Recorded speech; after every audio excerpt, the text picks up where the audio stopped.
તો છેલ્લે આપણે કોઈ વાહક પદાર્થમાં ઘન વાહક પદાર્થમાં કેવી રીતે વીજ પ્રવાહમાં ઇલેક્ટ્રોન કેવી રીતે પસાર થતા હોય છે જેની આપણે ચર્ચા કરી હતી. હવે આપણે આગળ વધીશું કે કોઈ વાહક તારમાંથી પ્રવાહ પસાર થાય અને હંમેશા પ્રવાહ છે ઊંચા સ્થિતિમાનથી નીચા સ્થિતિમાન તરફ વહેતો હોય. કારણ કે કોઈ પણ વીજભાર છે, હમણાં આપણે ભાઈ થોડું જૂનું યાદ કરીએ તો છે શું કે ભાઈ ધારો કે બિંદુવત વીજભાર છે અને આ બિંદુવત વીજભારનું વિદ્યુત ક્ષેત્ર, તો ધારો કે આ કોઈ બિંદુ પાસે વિદ્યુત સ્થિતિમાનની આપણે વાત કરવાની છે. તો વિદ્યુત સ્થિતિમાન એટલે કે અનંત અંતરથી એક કુલમ વીજભારને ક્ષેત્રની અનંત અંતર લાંબથી અનંત અંતરથી એક કુલમ વીજભારને ક્ષેત્રની વિરુદ્ધમાં લાવવા માટે કરવું પડતું કાર્ય ધારો કે 10 વોલ્ટ છે. વોલ્ટ એટલે જૂલ પર કુલમ. એક કુલમ વીજભાર દીઠ કરવું પડતું કાર્ય. ધારો કે અહીંયા વિચાર કરો આર બિંદુ પાસે સ્થિતિમાન માની લ્યો 12 વોલ્ટ છે. શું કામ 12 વોલ્ટ અહીં વધુ હશે? કારણ કે અનંત અંતરથી એક કુલમ વીજભાર લાવશો તો પેલા આવશે ને પછી થોડા આવશે. એટલે ક્ષેત્રની વિરુદ્ધમાં અહીંયા લાવવા માટે વધુ કાર્ય કરવું પડે. અહીંયા 12 છે, આ 10 છે. તો આ બે બિંદુ વચ્ચે વિદ્યુત સ્થિતિમાનનો તફાવત 2 થાય. તો હવે આ નીચું સ્થિતિમાન છે, નીચા સ્થિતિમાનથી ઊંચા સ્થિતિમાન તરફ લઈ જવો હોય તો વીજભારને આપણા વડે કાર્ય કરવું પડશે ક્ષેત્રની વિરુદ્ધમાં. પણ ઊંચા સ્થિતિમાનથી વીજભાર આપમેળે નીચા સ્થિતિમાન તરફ જશે અને જેના ક્ષેત્ર દ્વારા કાર્ય થશે. એટલે એનો મતલબ એવો થયો કે વીજભાર છે ઊંચા સ્થિતિમાનથી નીચા સ્થિતિમાન તરફ આપમેળે જાય, ક્ષેત્ર વળે જાય. બરાબર? કારણ કે એક કુલમ ધન વીજભાર મૂકો એટલે આ વીજભાર અપા કરશે એટલે આપમેળે જાય. ઊંચા સ્થિતિમાનથી નીચા સ્થિતિમાન તરફ આપમેળે વીજભાર ગતિ કરે, વીજભાર ગતિ કરે એટલે રચાય વીજ પ્રવાહ. એટલે વીજ પ્રવાહ હંમેશા ઊંચા સ્થિતિમાનથી નીચા સ્થિતિમાન તરફ પસાર થતો હોય છે. તો આ ધારો કે છે ભાઈ અહીંયા પ્રવાહ આ દિશામાં પસાર થઈ રહ્યો છે, તો અહીંયા હકીકતમાં ઊંચું સ્થિતિમાન હશે અને અહીંયા હકીકતમાં નીચું સ્થિતિમાન હશે. અને ધારો કે આપણે છે એ દર્શાવવા માટે અહીંયા એક બેટરી પણ જોડેલી છે V વોલ્ટની. વોલ્ટ એટલે વિદ્યુત સ્થિતિમાનનો તફાવત. એટલે આ બેટરીના બે છેડા વચ્ચે જેટલો PD હશે એટલો જ આ વાહકના બે છેડા વચ્ચે PD પ્રાપ્ત થશે. અહીં ઊંચું સ્થિતિમાન અને નીચું સ્થિતિમાન અને સ્થિતિમાનનો તફાવત કેટલો રહેશે? V જેટલો. તો અહીંયા છે આપણે જેમ વિદ્યુત સ્થિતિમાનનો તફાવત વધશે એટલે અહીંયા માની લ્યો કે નીચું છે પણ અહીંયા અમને સ્થિતિમાન વધારતા જાવ તમે, ચાલો કોઈ રીતે, તો વિદ્યુત સ્થિતિમાનનો તફાવત વધતો જાય તો આપણી પાસે એક સમીકરણ છે કે ભાઈ ધારો કે આ સળિયાની લંબાઈ ધારો કે L છે. આપણે છે એક સમીકરણ છે યાદ હોય તો V બરાબર ED. D એટલે કે E એટલે વિદ્યુત ક્ષેત્ર, D એટલે બે બિંદુ વચ્ચેનું અંતર. અહીંયા બે બિંદુ વચ્ચેનું અંતર કેટલું છે? L જેટલું છે. હવે કોઈ એમ કે અહીંયા સ્થિતિમાન વધારતા જાય એટલે વિદ્યુત સ્થિતિમાનનો તફાવત વધતો જાય તો અંદરનું વિદ્યુત ક્ષેત્ર શું થતું જાય? વધતું જાય. વિદ્યુત ક્ષેત્ર વધતું જાય તો વીજભાર ઉપર બળ વધતું જાય, જેના કારણે પ્રવાહ વધતો જાય. તો અહીંયા આપણે એમ કહે છે કે ભાઈ વિદ્યુત સ્થિતિમાનનો તફાવત એ પ્રવાહના સમપ્રમાણમાં હોય છે. પણ એ ક્યારે? નિશ્ચિત ભૌતિક પરિસ્થિતિ માટે. નિશ્ચિત ભૌતિક પરિસ્થિતિ એટલે કે આપણા માટે ભૌતિક પરિસ્થિતિ, નિશ્ચિત ભૌતિક પરિસ્થિતિ એટલે આપણા માટે શું આવશે? અચળ તાપમાન અને દબાણ. જેમ જેમ PD વધારશું તેમ તેમ પ્રવાહ વધશે. અથવા ઊંધું બોલી શકો, પ્રવાહ વધશે તો PD પણ વધશે. તો અહીંયા છે ભાઈ નિશ્ચિત ભૌતિક પરિસ્થિતિમાં વાહકના બે છેડા વચ્ચેનું વિદ્યુત સ્થિતિમાનનો તફાવત એ પ્રવાહના સમપ્રમાણમાં હોય છે, જેને આપણે ઓહમનો નિયમ કહેવામાં આવશે. તો આપણો ટોપિક છે ત્રીજો ટોપિક, અને જે ત્રીજો ટોપિક છે જેનું નામ છે ઓહમનો નિયમ આપણે લખવાનો છે અને અવરોધ વિશે જાણકારી આપવાની છે. ઓહમનો નિયમ જે આપણે તમને ખબર હોય તો ધોરણ 10 માં પણ આવતો. ફરીથી નિશ્ચિત ભૌતિક પરિસ્થિતિમાં એટલે કે અચળ તાપમાને અને અચળ દબાણે વિદ્યુત સ્થિતિમાન વાહકના બે છેડા વચ્ચે વિદ્યુત સ્થિતિમાનનો તફાવત એ તેમાંથી પસાર થતા પ્રવાહના સમપ્રમાણમાં હોય છે. સપ્રમાણતા નિશાની કાઢો તો એક અચળાંક આવી જાય અને અચળાંકને અવરોધ કહેવામાં આવશે. અવરોધ નામનો અને આપણે અવરોધ કહેવાય, રેઝિસ્ટન્સ છે. અને અવરોધ એક અચળ છે આપેલ તાપમાન માટે. તો અથવા તો આમે તમે છે એવો નિયમ વાંચેલો હોઈ શકે, R બરાબર V upon I, એટલે કે V અને I નો ગુણોત્તર અચળ રહે છે. R બરાબર V upon I એટલે કે નિશ્ચિત ભૌતિક પરિસ્થિતિમાં વાહકના બે છેડા વચ્ચેનો વિદ્યુત સ્થિતિમાનનો તફાવત અને પસાર થતા પ્રવાહનો ગુણોત્તર અચળ રહે છે. અને અચળને અવરોધ નામની રાશિથી વ્યાખ્યાયિત કરીએ છીએ. અને અવરોધ વિશે આપણે ગયા પિરિયડમાં છેલ્લે આપણે વાત કરી હતી કે જે ઇલેક્ટ્રોન વાહકમાંથી પસાર થતા હોય છે તે ઇલેક્ટ્રોન છે પરમાણુ સાથે અથડાતા હોય, એ અથડામણ જ અવરોધનું ઉદ્ગમ છે. અને અવરોધને આપણે એક રાશિ તરીકે અહીંયા લઈએ છીએ. અવરોધને એક રાશિ તરીકે લેવામાં આવે છે. તો જે ઓહમના નિયમનું પાલન થતું હોય તે જગ્યાએ સામાન્ય રીતે પ્રવાહ વિરુદ્ધ તમે ધારો કે V નો આલેખ તમે જોજો, Y વિરુદ્ધ V નો આલેખ, તો તમને આવી રીતે સુરેખ આલેખ પ્રાપ્ત થાય. આવી રીતે તમને એમાં સુરેખ આલેખ પ્રાપ્ત થશે. પણ જો તમે છે અહીંયા ધારો કે છે તમે જો વિચાર કરો જોઈએ કે ભાઈ ઓહમના નિયમનું અમુક એવા, ઓહમનો નિયમ એ સાર્વત્રિક નિયમ નથી હકીકતમાં. ઓહમનો નિયમ એ સાર્વત્રિક નથી હકીકતમાં. ઓહમના નિયમની પણ અમુક મર્યાદા છે.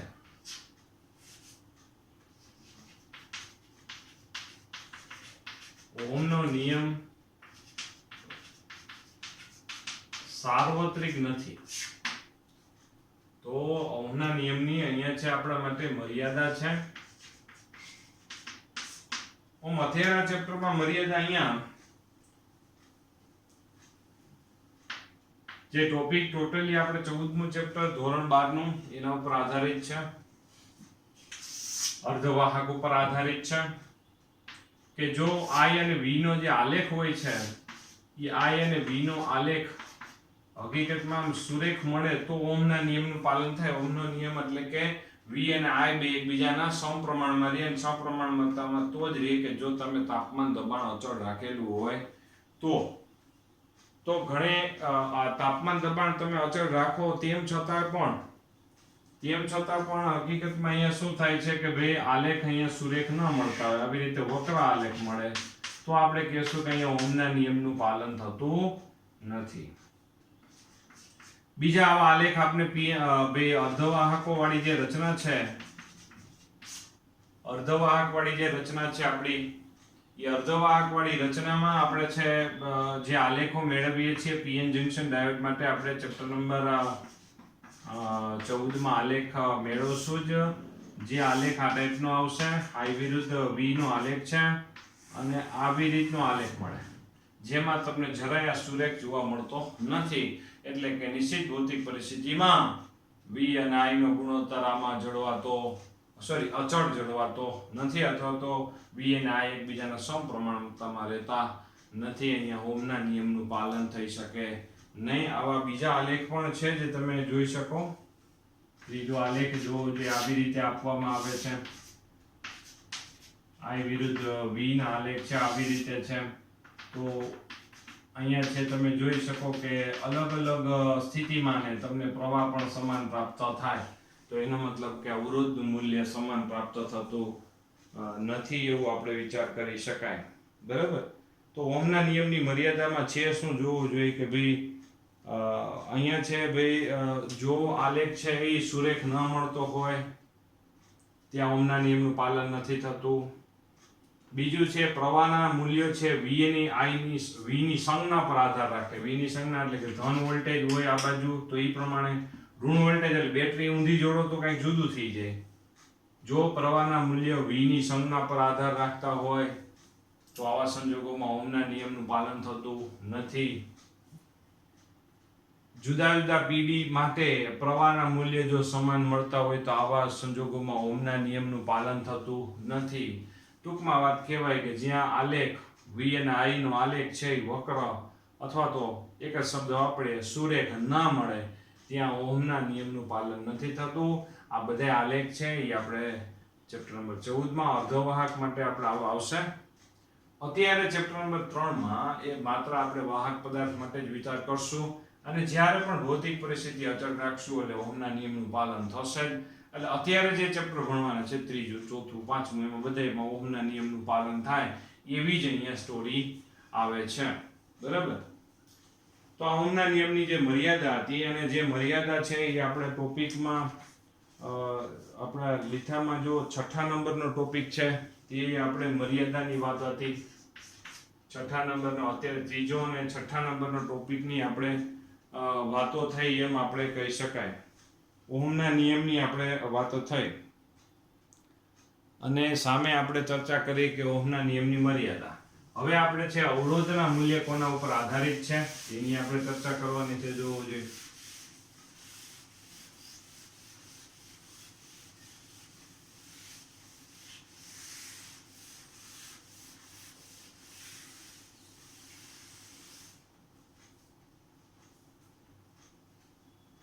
તો અવરોધનું મૂલ્ય કોના ઉપર આધારિત છે? તો ધારો કે એક આપણે આ એક અહીંયા છે જે ટેક્સ્ટ બુકમાં ઉદાહરણ આપેલા છે એ આડછેદનું ક્ષેત્રફળ ને L લંબાઈ વાળું એક ચોસલું છે. ચાલો તેનો અવરોધ R છે. એના બે છેડા વચ્ચે PD V છે. ધારો કે કોઈક બેટરી આવી રીતે જોડી દીધી એને બે છેડા વચ્ચે PD ધારો કે V છે. બરાબર. તો અહીંયા આપણે લખીશું R બરાબર V છેદમાં I અથવા તો V બરાબર I. તો R બરાબર V છેદમાં I આપણે લખો. હવે ધારો કે આપણે આવા નવા બે ચોસલા આપણે જોડી દેવામાં આવે. આ એક ચોસલું કે જેની લંબાઈ કેટલી છે L જેટલી છે. બીજું ચોસલું આપણે જોડી દીધું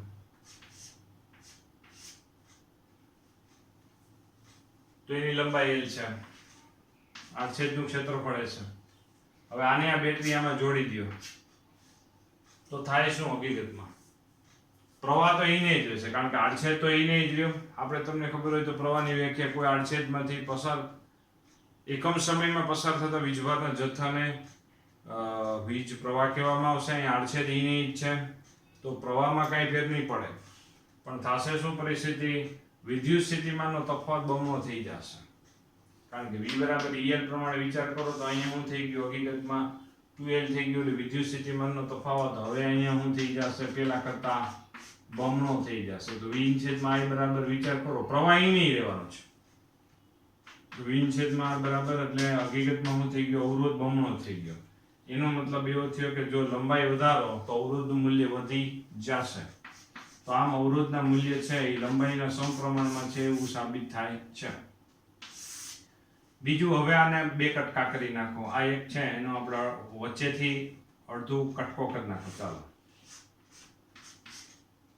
જો આ બે આપણે શું કર્યું છે અહીંયા આડછેદનું ક્ષેત્રફળ છે એ અડધું કરી નાખ્યું. અહીંથી સ્લાઇસ કરી નાખ્યું, કટકો કરી નાખ્યો. લંબાઈ એને જ છે. હવે વિદ્યુત સ્થિતિમાનનો તફાવત તો એને જ રહેશે તો અવરોધનું શું થશે? R બરાબર આપણે છે ભાઈ V તો એમને રહેશે. આ સમીકરણ લખીએ છીએ પણ આડછેદનું ક્ષેત્રફળ અડધું થઈ ગયું જેથી આમાં પ્રવાહ એને જ બેટરી જડશો તો પ્રવાહ અડધો થઈ જશે. કારણ કે આ નાની રસ્તો પોળો હતો. વીજભારોને પસાર થવા માટે આડછેદનું ક્ષેત્રફળ એ હતું. હવે આડછેદનું ક્ષેત્રફળ પેલા કરતા અડધું થઈ ગયું છે. અડધું થઈ ગયું જેથી એવું થશે કે હવે પ્રવાહ અડધો થઈ જશે. અડધો પ્રવાહ એટલે 2 આપણે ઉપર લઈ જાવ તો 2V ના છેદમાં I. V છેદમાં I બરાબર આપણે અહીંયા શું લખીશું પાછું? એનો મતલબ એવો થયો કે આડછેદનું ક્ષેત્રફળ અડધું કર્યું તો અવરોધ બમણો થઈ ગયો. એમ તો એનો મતલબ કે આમાં વ્યસ્ત પ્રમાણ છે કે ભાઈ અવરોધનું મૂલ્ય આડછેદના ક્ષેત્રફળના વ્યસ્ત પ્રમાણમાં હોય છે. આમ નક્કી શું થયું કે અવરોધના મૂલ્ય કોઈ વાહકના અવરોધનું મૂલ્ય એ તારની લંબાઈના સમપ્રમાણમાં અને આડછેદના ક્ષેત્રફળના વ્યસ્ત પ્રમાણમાં હોય છે.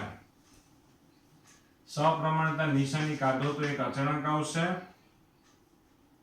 જેને આપણે રો વડે દર્શાવશું અને રો ને આપણે કહેશું અવરોધકતા.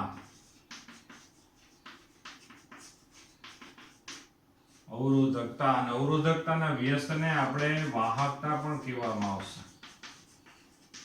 અવરોધકતાના વ્યસ્તને આપણે વાહકતા કહેવામાં આવશે. અવરોધની સંજ્ઞા આપણે છે એનો જો આ અવરોધને રાશિ તરીકે લીધી હોય તો એનો એકમ આવે અને એકમને આપણે ઓહમ વડે દર્શાવશું ઓહમના માનમાં, જેને આપણે ઓમેગા નામની સંજ્ઞાથી વ્યાખ્યાયિત કરીએ છીએ ઓમેગા. તો અવરોધકતા માટે જો તમારે વિચાર કરવો હોય તો ρ શું આવશે? RA/L આવશે. આની વ્યાખ્યા બનાવી હોય તો એ શું થાય જોવું જોઈએ. એકમ લંબાઈ અને એકમ આડછેદના ક્ષેત્રફળમાં એકમ લંબાઈ અને એકમ આડછેદ ના વાહકનો જે અવરોધ હોય તેની અવરોધકતા કહેવામાં આવે છે. ટૂંકમાં A અને L ને બેને એક એકમ લઈ લેવામાં આવે છે. એકમ લંબાઈ અને એકમ આડછેદ ના અવરોધને અવરોધકતા કહેવામાં આવે છે. એકમ લંબાઈ અને એકમ આડછેદ ના અવરોધને એની અવરોધકતા કહેવામાં આવે છે, જે આપણે સામાન્ય રીતે ધોરણ 9 અને 10 માં પણ આ બે અવરોધની વાત હતી. આ સમીકરણ R બરાબર ρL/A વાળું સમીકરણ છે જ આપણે કામની વસ્તુ છે, જોવું જોઈએ. તો જે આપણે લીખામાં આવી રીતે આપેલું છે જેમાં કોઈ ટેન્શન નથી. ત્યાર પછી જો આપણે વિચાર કરીએ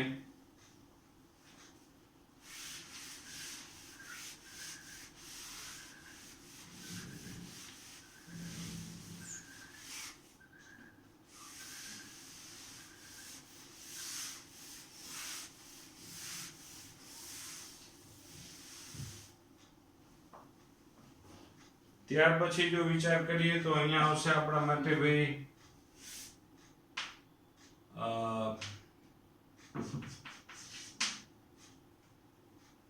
ચોથો ટોપિક આપણો. તો અહીંયા છે આપણે ધારો કે કોઈ વાહક તાર છે, વાહક તારનું આડછેદનું ક્ષેત્રફળ એ જેટલું છે, એમાંથી પસાર થતો પ્રવાહ I છે.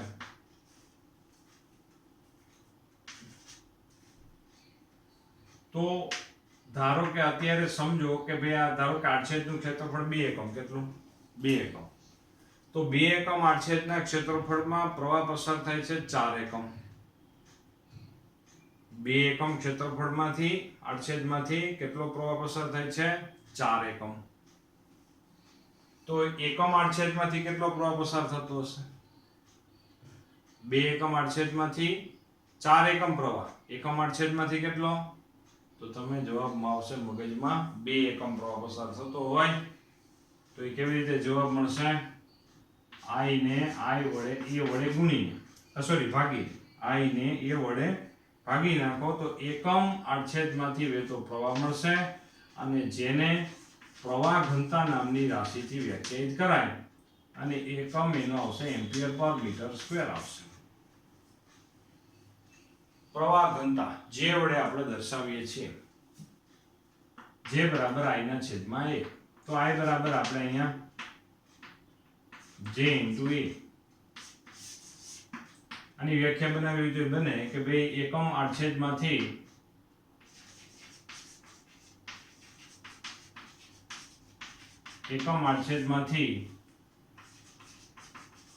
વહેતા પ્રવાહને પ્રવાહ ઘનતા કહે છે ને, જેને J વડે દર્શાવવામાં આવે છે. એકમ આડછેદમાંથી વહેતા પ્રવાહને પ્રવાહ ઘનતા કહેવામાં આવશે અને એ પ્રવાહ ઘનતાને J વડે દર્શાવવામાં આવે છે. તો હવે ધારો કે અહીંયા વિદ્યુત સ્થિતિમાનનો તફાવત V બરાબર IR તો છે જ. હમણાં જે આ સમીકરણનો વિચાર કર્યો કે આ વાહક માટે V બરાબર આપણે EL લખી નાખીએ તો I બરાબર અહીંયા JA R ની જગ્યાએ લખીએ છીએ અત્યારે ρL/A. ρ એટલે અવરોધકતા. LL કેન્સલ થયા, A કેન્સલ થયા તો E શું આવશે? J ρ. J બરાબર શું આવશે? E ના છેદમાં ρ અને રો એટલે અવરોધકતા, અવરોધકતાના વ્યસ્તને વાહકતા કહેવાય. વાહકતાને આવી રીતે સિગ્મા વડે દર્શાવાય. ટૂંકમાં અવરોધનું ઊંધું એટલે વાહકતા. તો જે બરાબર સિગ્મા ઈ એવું એક સમીકરણ મળી જાય. જે એટલે પ્રવાહ ઘનતા, ઈ એટલે કે બેટરી જોડવાથી જે વાહકમાં વિદ્યુત સ્થિતિમાનનો તફાવત ડેવલપ થયો તેના કારણે ઉદ્ભવતું વાહકમાં વિદ્યુત ક્ષેત્ર, ઈ એટલે બેટરી જોડવાથી જે અહીંયા પીડી ડેવલપ થયું એના કારણે વાહકમાં ઉદ્ભવતું વિદ્યુત ક્ષેત્ર સિગ્મા એટલે વાહકની વાહકતા છે. જે એટલે પ્રવાહ ઘનતા એટલે કે આડછેદમાંથી પસાર થતો પ્રવાહ. હવે આમાં આપણે છે ધારો કે નોંધ સ્વરૂપે આપણે વિચાર કરીએ, જે માત્ર JEE નીટ માટે કામની વસ્તુ થાય, જે આપણી ટેક્સમાં નથી આવતું અત્યારે NCERT માં, પણ વધારાનું જો કહી દે કે ભાઈ ધારો કે કોઈ વાહક હોય અને વાહકમાં ધારો કે આડછેદ, જોજો બરોબર, આડછેદ એ પ્રવાહને લંબરૂપે જો ન હોય તો આ જે આડછેદ છે એનો પૃષ્ઠ સદિશ આપણે dA વેક્ટર વડે દર્શાવ્યો. આડછેદનો પૃષ્ઠ સદિશ dA વેક્ટર વડે દર્શાવ્યો. અને બીજું અહીંયા છે આ પ્રવાહની દિશા. જે દિશા પ્રવાહની હોય એ જ આપણા માટે શું થાય? પ્રવાહ, વીજ પ્રવાહ ઘનતાની દિશા થાય. એટલે કે J ની દિશા પણ ઈ જ આવશે. આ J અને E બે વેક્ટર વડે દર્શાવાય તો એ દર્શાવી શકાય. J vector is equal to sigma E vector. E એટલે વિદ્યુત ક્ષેત્ર સદિશ છે, તો વીજ પ્રવાહ ઘનતા પણ સદિશ, અને વીજ પ્રવાહ ઘનતાની દિશા એ I ની દિશામાં થાય.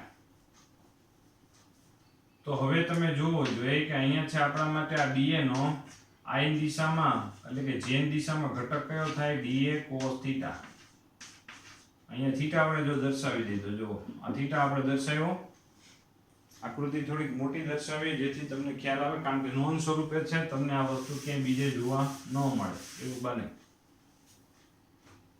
તો આ ધારો કે વાહક તાર હતો, આડછેદ આવી રીતે લીધો, એના માટે પૃષ્ઠ સદિશ સપાટીને લંબ રૂપે dA વેક્ટર વડે દર્શાવવામાં આવશે. આ ધારો કે પ્રવાહની દિશા છે, ઈ જ આપણા માટે J ની દિશા. બીજું આ dA નો છે આ પ્રવાહની દિશામાંનો ઘટક, એમાં થીટા એટલે આપણા માટે શું થશે? આપણે ભાઈ J એટલે વીજ પ્રવાહ ઘનતા અને dA બંને વચ્ચેનો ખૂણો છે. આવી રીતે દર્શાવી શકાય. હવે આ dA નો J ની દિશામાં ઘટક શું આવશે? જોજો બરોબર. અહીંયા આવશે dA cos θ. આ થઈ ગયું dA cos θ.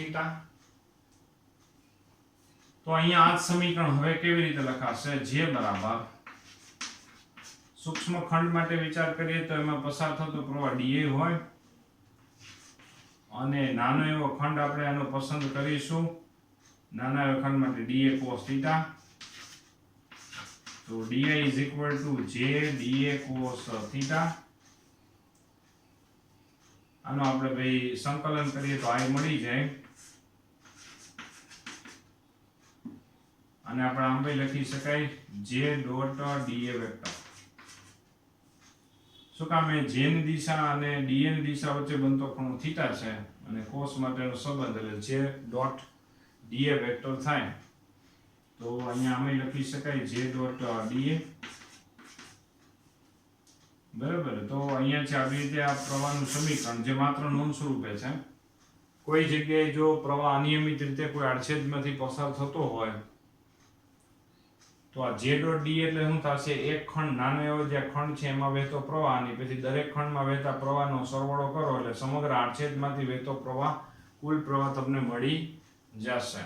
ફરીથી dI એટલે સૂક્ષ્મ પ્રવાહ, પણ ક્યાંનો? એક નાના એવા ખંડમાં વહેતો પ્રવાહ, અને એવા દરેક ખંડમાં વહેતા પ્રવાહનો સરવાળો કરશો એટલે કુલ પ્રવાહ તમને મળી જશે. જે ઓનલી નોંધ સ્વરૂપે અત્યારે આપણે વિચાર કરીએ છીએ. તો જો લીથામાંથી આપણે ટેલી કરીએ કે આપણે આજની વાર્તા શું થઈ, તો જોવો જોઈએ એમાં ટોપિક નંબર 3 છે, ટોપિક નંબર 4 છે. જો ત્રીજા ટોપિકમાં તમે બરોબર જો ટેલી કરતા જાજો આમાં, કારણ કે અમુક વસ્તુ વધારાની નોંધ સ્વરૂપે તમને આપી હોય જે બોર્ડની તૈયારી માટે જે જરૂરી ન પણ હોય, બરાબર. તો ત્રીજો ટોપિક ઓમનો નિયમ લખો અને અવરોધ અને અવરોધકતા વિશે સમજાવો. તો તેમાં જો શરૂઆતમાં વ્યાખ્યા આવશે, નિશ્ચિત ભૌતિક પરિસ્થિતિમાં અચળ તાપમાન T માં વાહકમાંથી વહેતો પ્રવાહ I અને વાહકના બે છેડા વચ્ચેના વિદ્યુત સ્થિતિમાનનો તફાવત V ના સમપ્રમાણમાં હોય છે, V proportional to I. સપ્રમાણતા નિશાન કાઢો એટલે અવરોધ આવ્યો, અને અવરોધ એક અચળાંક છે, બરાબર, જેની એનો એકમ આપણે ઓહમ વડે દર્શાવે છે, સંજ્ઞા ઓમેગા દર્શાવ્યું છે. પછી એક જો નોંધ છે, કઈ નોંધ છે? જો જાત દ્રવ્ય તાપમાન અને પરિમાણ પર આધાર રાખે છે, એટલે અવરોધના મૂલ્ય છે જે તે પદાર્થના દ્રવ્યની જાત, તાપમાન અને એનું સાઇઝ પરિમાણ પર આધાર રાખે છે, એ નોંધ છે. બ્રેકેટ છે ને, બ્રેકેટ ક્યાં પૂરો થાય? જો 3 મુદ્દા પછી ક્યાં છે? ઓહમના નિયમનું પાલન કરે છે, ખાસ બાબત ત્યાં કાઉન્સ છે જ, બરાબર. એટલે વાંથી ચાલુ કરીને 4 મુદ્દા આપણા નાના છે. ક્યાં ક્યાં છે જો વાંચીએ. GS ઓહમ, 1/R ને કન્ડક્ટન્સ અથવા તો એને G વડે દર્શાવવામાં આવશે, એકમ મોહ અથવા તો સાયમન. જે ઓહમનો નિયમ છે એ મૂળભૂત નિયમ નથી, જે આપણે વાત હતી. જે મૂળભૂત નિયમ કેવા છે? કુલમનો નિયમ, ન્યૂટનનો નિયમ, એ બધા મૂળભૂત છે. જેમ ઓહમનો નિયમ મૂળભૂત નથી. પ્રાયોગિક સંબંધ છે કે ધાતુઓ કેટલીક અધાતુઓ ઓહમના નિયમનું પાલન કરે છે. આટલી બાબત નોંધ સ્વરૂપે છે, જે તમારે બોર્ડની પરીક્ષામાં લખવાની થતી નથી. ખ્યાલ આવી ગયો બધાને? પછી જો આગળ વાંચીએ, જે આપણે પાછું લખવાનું જ છે. પરિમાણ માટે ધારો કે લંબચોરસ માટે એક ચોસલું વિચાર કર્યું, તેમાં આપણે સાબિત કર્યું કે R પ્રોપોર્શનલ એ, જો બોક્સ કરેલું છે નીચે પંચાલિટી પછી, બરાબર. પછી પાછું એક ઉદાહરણ આપીને શું સાબિત કર્યું? જો R પ્રોપોર્શનલ ટુ 1/A, અને છેલ્લે જો બોક્સ કરેલું સમીકરણ તમે જો R બરાબર ρL/A દેખાય, એના ઉપર બોક્સ કરી નાખજો, ખાસ આપણા માટે ઉપયોગી, જે 10મા ધોરણમાં આવતું જ સમીકરણ. નીચેના 4-5 લીટી પાછા નોંધ સ્વરૂપે છે. જો નોંધ લખેલું જ છે, કાઉન્સ કરી નાખો એટલે તમને ખ્યાલ આવી જાય. જેમાં છે ભાઈ એકમ ને એ બધી જાણકારી આપવામાં આવેલી છે.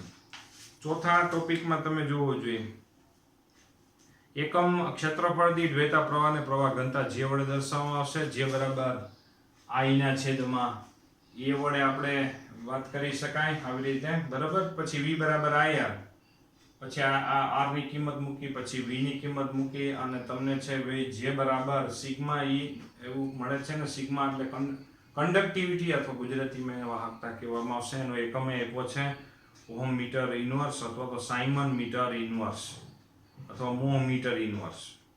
વાહકતાનો એકમ છે, જોજો બરોબર. સામાન્ય કોઈ MCQ એમાં કામના છે, જે ધોરણ 10માં આવતા જ આપણે.